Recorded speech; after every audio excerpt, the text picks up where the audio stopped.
iPhone 12 Pro Max ម្ដងនេះបញ្ហាទៅលើទៅចូលក្នុងអេក្រង់ណាពេលចូលទៅវាឆ្លងទៅលើ sensor វាធ្វើចេញ Apollo ទៅវាចេញទៅ logo វាចេញដល់កាមេរ៉ាទេហើយទូរស័ព្ទនេះខ្ញុំធ្វើឲ្យមានអារម្មណ៍ថា set ជាខ្លាំងហ្មងដោយសារត្រូវចំណេញបាយជាខាតវិញអញ្ចឹងណាហើយចាំមើលតិចទៀតខ្ញុំប្រាប់ថាកន្លែងដែលខ្ញុំ set ខ្លាំងឡើងណាអញ្ចឹងណាហើយមកមើលអាការៈទូរស័ព្ទនេះវិញណាបញ្ហាដែលវាឆ្លងប្រឈមគឺពាក់ព័ន្ធជាមួយ sensor ខាងលើវាឆ្លងពេលទៅវាឆ្លងធ្វើឲ្យចេញ Apollo ទៅហើយសាមយើងអាចចុះជុលក៏បានយើងអាចផ្លាស់ប្ដូរថ្មីក៏បានដែរអញ្ចឹងណាតែចូលទៅវាមិនហៅបានហៅបើវារឹងអាកន្លែងចុចហ្នឹងវារឹងឆ្កើតហ្មងវាចុចអត់ទៅឬក៏វា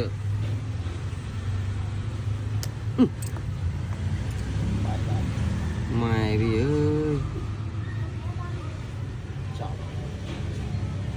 ហើយទូរស័ព្ទនេះដែរខ្ចៅខាងលើមួយអត់ចេញទេមួយវាអត់ចេញសោះហ្មងដោយសារវាច្រេះខ្លាំងឡើងស្នឹមហ្នឹងអញ្ចឹងមកចេញទៅខ្ញុំស្វានយកផ្លែកាត់ផងខ្ញុំផ្សារផងដើម្បីឲ្យយកអាខ្ចៅចាស់វាចេញ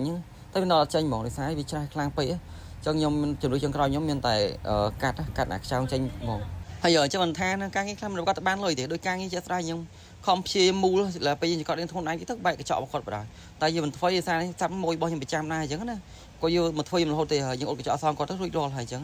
មិនទៅបញ្ហាទេអញ្ចឹងហើយជាទូទៅខ្ញុំអត់សាប់នេះទទួលធ្វើស្មើហ្នឹងទេដោយសារវាយប់ជ្រៅដែរអញ្ចឹងក្នុងដូចជាម៉ោង11 ហ្នឹងហើយទូទៅខ្ញុំទទួលស្មើហ្នឹងដែរតែខ្ញុំធ្វើស្អាតអីចឹងណាតែដោយសារគាត់តការចុះទៅខេតតការប្រើ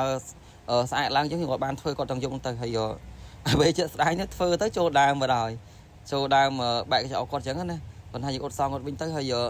យើងបានប្រាប់គាត់តាមនឹងដែរអញ្ចឹងណាអញ្ចឹងគាត់យល់ពីការងាររបស់ខ្ញុំដែរទេព្រោះគាត់ជាង